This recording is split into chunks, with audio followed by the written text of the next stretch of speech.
Everyone, almost everyone here in Iraq or in Europe asked me why I'm traveling here. People cannot understand this, and I absolutely can relate to this, since they think that I just want to risk my life. But for me, it is not like this. I have always been an extremely curious person and love to explore. Since my childhood, I wanted to travel to every country in the world. In my opinion, the world's most remarkable archaeological sites are located in ancient Mesopotamia, nowadays Iraq, with the most significant being the ancient Babylon, and there are endless other.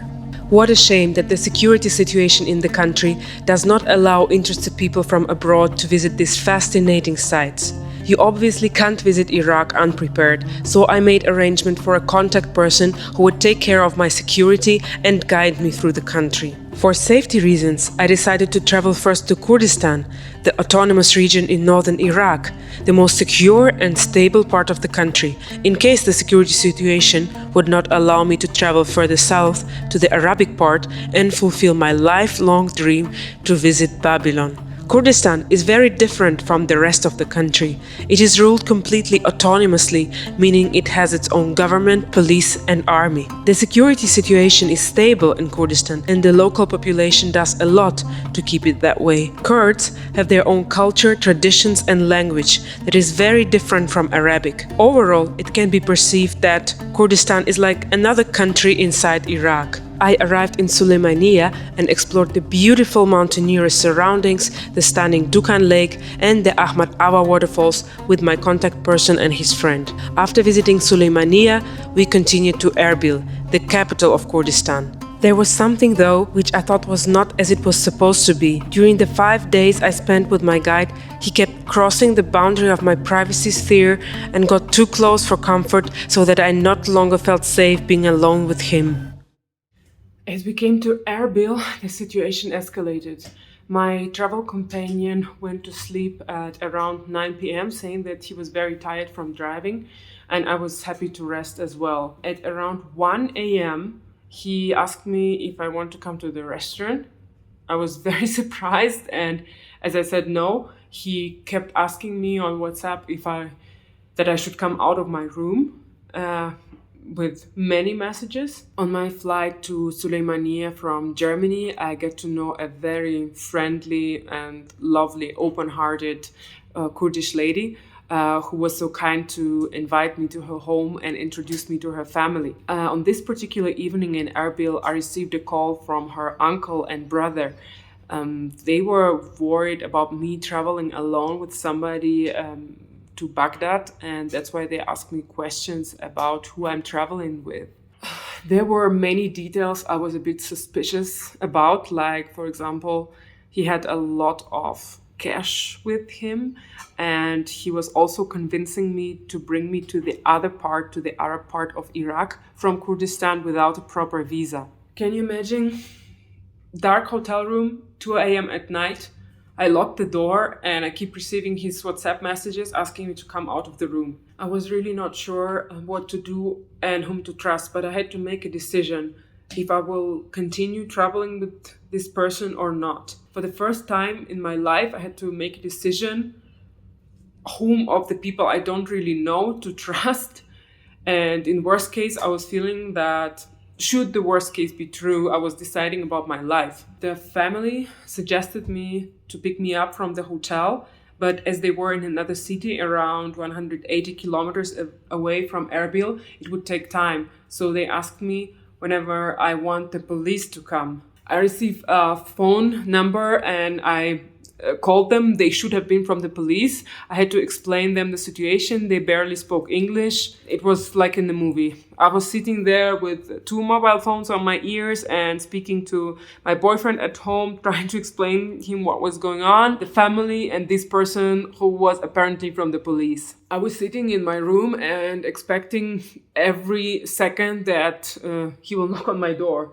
It was already 3 a.m. And from this person I was speaking to, I received a another phone number to call somebody else and to explain the situation again. I was really not sure who I'm talking to. I think I had to speak to minimum 3 or 4 people and all the time explain them the situation again. I was really not sure who it is and I was really not sure what to do. And then the police finally came. They told me that I should come out of the hotel, but I didn't want to come out of the room alone and go through all the floors down. So we agreed that we will meet in the lobby. For some reason, they couldn't enter my room. And yeah, I came down and the receptionist saw me meeting the 5 policemen with the camouflage uniform. It was really crazy. He was really shocked. And then 2 policemen and we went up to my hotel room to pick up my luggage. Whom we see in front of my room, my previous travel companion. It was 3 a.m. at night and I was wondering what is he doing in another floor in front of my room. And for me, it was like the final proof that something was going wrong. They also took him to the police station, which I really didn't want. So there were 3 police cars outside of the hotel with flashing lights. They took us in 2 different cars to the police station.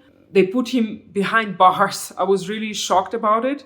And then you should imagine a small, sticky room of the police station. These 4 Kurdish policemen sitting around me. I'm sitting on a small couch in the middle of them and have to make a statement. I felt extremely uncomfortable once again because it felt like the way they were asking me questions, like I did something wrong because I came to travel in Iraq as a female. I had to explain them my intentions and how I see this. The whole situation was horribly uncomfortable, and at the end they asked me if I want to press charges against this man. At the same time, I heard him making his statement in the room next to us in Arabic. As I didn't want to press any charges against him, they told me that they make him sign papers that he will never contact me again and that he should leave Erbil immediately. It was 4 a.m. as the 2 cousins from my new family arrived at this police station. As they came, they translated from Kurdish what the policemen were told by my previous travel companion. He told them he planned to bring me to Karbala, which is apparently an Islamic State hotspot, and not, as we agreed, to Baghdad and Babylon. And in their opinion, he had nothing good planned for me. I cannot know for sure, but what I can say is that the whole situation was extremely awkward, uncomfortable, and weird for me. First, I just wanted to leave the country with the first plane as fast as possible, but my new family didn't want me to leave with just bad memories and impression. I was invited to stay with the family in Suleymania. They hosted me for over a week in their house and I had the most delightful time ever. It's really impossible to visit people. You get always some presents. So she saw that I like blue color and like this and she gave me this present. I'm very grateful. Thank you very much.